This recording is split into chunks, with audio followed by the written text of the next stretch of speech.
জননেতা তথা নিত্যানন্দপুর গ্রাম পঞ্চায়েতের প্রাক্তন প্রধান কালীপদ মণ্ডলের প্রয়াণ দিবস উপলক্ষে বৃহস্পতিবার একটি স্মরণ সভার আয়োজন করা হয় গঙ্গা জলঘাটি ব্লকের নিত্যানন্দপুর অঞ্চল তৃণমূল কংগ্রেসের তরফে। এদিন এই স্মরণ সভার আয়োজন করা হয় নিত্যানন্দপুর অঞ্চলের তর্কাবাইদ গ্রামে। এই স্মরণ সভায় উপস্থিত ছিলেন বাঁকুড়া জেলা তৃণমূল কংগ্রেসের সহসভাপতি প্রদীপ চক্রবর্তী, গঙ্গা জলঘাটি ব্লক সভাপতি ইন্দ্রজিৎ কর্মকার, নিত্যানন্দপুর অঞ্চল সভাপতি দেবদাস বাজপাই, গঙ্গা জলঘাটি ব্লক তৃণমূল কংগ্রেসের যুব সভাপতি তারাশঙ্কর মণ্ডল, শালতোরা বিধানসভার বিধায়ক স্বপন বাউরি, তৃণমূল কংগ্রেসের বাঁকুড়া জেলা কো-মেন্টর আশুতোষ মুখার্জি, গঙ্গা জলঘাটি ব্লক তৃণমূল কংগ্রেসের যুব সহ সভাপতি পল্লব পান্ডে, যুব সম্পাদক রাজদীপ সিংহ, গঙ্গা জলঘাটি ব্লক তৃণমূল কংগ্রেসের সহ সম্পাদক নিমাই মাঝি, গঙ্গা জলঘাটি ব্লকের শিক্ষা কর্মাধ্যক্ষ ধবল সিংহ প্রমুখ সহ দলীয় কর্মীবৃন্দ। স্মরণ সভায় উপস্থিত সকল কর্মীবৃন্দ তাদের জননেতা প্রয়াত কালীপদ মণ্ডলের আত্মার শান্তি কামনার্থে প্রথমে 1 মিনিট নীরবতা পালন করেন এবং এরপর তারা প্রয়াত কালীপদ মণ্ডলের প্রতিকৃতিতে মাল্যদান ও পুষ্পার্ঘ্য নিবেদন। ঠিক আছে, সুন্দর আবহ রয়েছেন মহিলা নেত্রী, আমাদের অঞ্চলের যে সমস্ত নেতৃত্বকে বলবো, সমস্ত কর্মী সমর্থকদের বলবো আপনারা পুষ্পার্ঘ্য নিবেদন করুন। রাজু, চিন্তারা, ধনঞ্জয়, একদম ঠিক। শীতকালে মামলাটা গোলায় ভেঙিয়ে রাখতেন।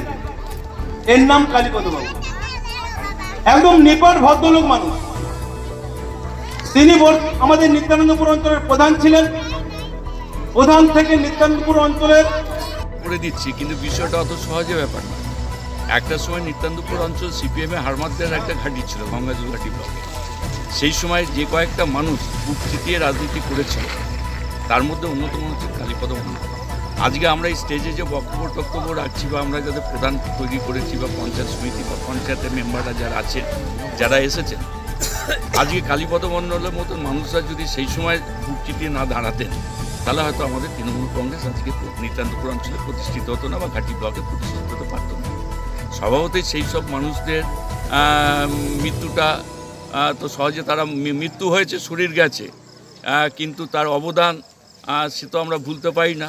চিরস্মরণীয় তিনি আছেন, তিনি আমাদের কাছে অমর হয়ে থাকবেন এবং তার যা আদর্শ, তার যা লড়াকু মানসিকতা, তার যে সমস্ত লড়াই করার যে সংগ্রামের যে ইতিহাস, সেটা নতুন প্রজন্ম যারা রাজনীতিতে এসেছে তারা জানে না। স্বভাবতই নিত্যানন্দপুর অঞ্চল তৃণমূল কংগ্রেস আজকে তার স্মৃতি রক্ষাতে যে স্মরণ সভা করেছেন, আমাদের অনেক যুবক ছাত্র ভাইরা যারা আছেন, যারা সেই সময়কার ইতিহাস জানতেন না, আজকে কালীপদ বাবুর স্মরণ সভায় বিভিন্ন বক্তার মাধ্যমে বক্তব্যে সেটা কিন্তু উঠে এসেছে এবং তারাও নতুন করে জানতে পারলো যে আমাদের অঞ্চলেও এই ধরনের মানুষ ছিল, এই ধরনের ব্যক্তিত্ব ছিল যে সিপিএমের সঙ্গে লড়াই করে আজকে আমাদের দলটাকে এখানে প্রতিষ্ঠিত করেছে। সেটাই আজকে আমাদের স্মরণ সভা হলো এবং তার সঙ্গে আমাদের চিরাচরিত যেটা বিজয় সম্মেলন, পরস্পরের মধ্যে আমাদের আদান প্রদান ও বিজয়া দশমীর পড়ায়, সেই সম্মেলনটাও আমরা আজকে অনুষ্ঠিত করি। মানুষের কাছে যে বার্তাটা দিতে চাইছি সেটা হচ্ছে পরিষ্কার কথা, যে মাননীয় মুখ্যমন্ত্রী নিরলস প্রচেষ্টায় যেভাবে সাধারণ মানুষকে সঙ্গে নিয়ে এলাকার ডেভেলপমেন্ট করছেন, সারা পশ্চিমবাংলায় উন্নয়ন করছেন, তার সঙ্গে সামিল হয়ে আমাদের সকলে যেন তার সঙ্গে সহযোগিতা করেন।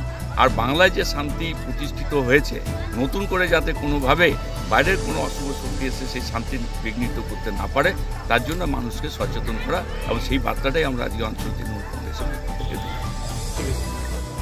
আমাদের নিত্যানন্দপুর অঞ্চলের গর্ব, এই গ্রামেই বাড়ি কালীপদ মণ্ডল, যিনি 1993 সাল থেকে 98 সাল পর্যন্ত আমাদের তৎকালীন কংগ্রেস, তখন তো তৃণমূল গঠন হয়নি, কংগ্রেস আমরা পঞ্চায়েত তার নেতৃত্বে প্রথম গঠন করেছিলাম।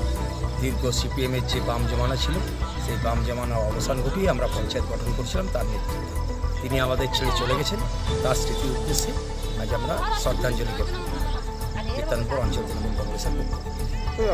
সমস্ত নেতৃত্ব ছিল, ব্লক নেতৃত্ব, জেলা নেতৃত্ব, ছাত্র, যুব, মহিলা, সমস্ত নেতৃত্ব ছিল। গঙ্গা জলঘাটি ব্লক প্রেসিডেন্ট ছিলেন, জেলার সহসভাপতি ছিলেন, গঙ্গা জলঘাটি ব্লক যুব তৃণমূল কংগ্রেসের সভাপতি ছিলেন, সমস্ত নেতৃত্ব, ব্লক, অঞ্চল, আমাদের জেলা নেতৃত্ব সবাই ছিলেন।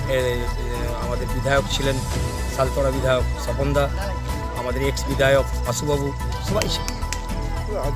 কালীপদবাবু যে সময় রাজনীতি করেছিলেন, যে সততার সাথে রাজনীতি কালীপদবাবু করেছিলেন, যে দৃঢ়তার সাথে কালীপদবাবু রাজনীতি করেছিলেন, আমরা আমাদের কর্মী সমর্থক যারা আজকের জনপ্রতিনিধি তাদের উদ্দেশ্যে এটাই বার্তা, আমরা কালীপদবাবুকে অনুসরণ করে আমরা যেন জনসেবা করে যেতে পারি। আমাদের জনপ্রতিনিধিরা বাঁকুড়া থেকে রঞ্জিত ঘোষের রিপোর্ট, বাংলা নিউজ।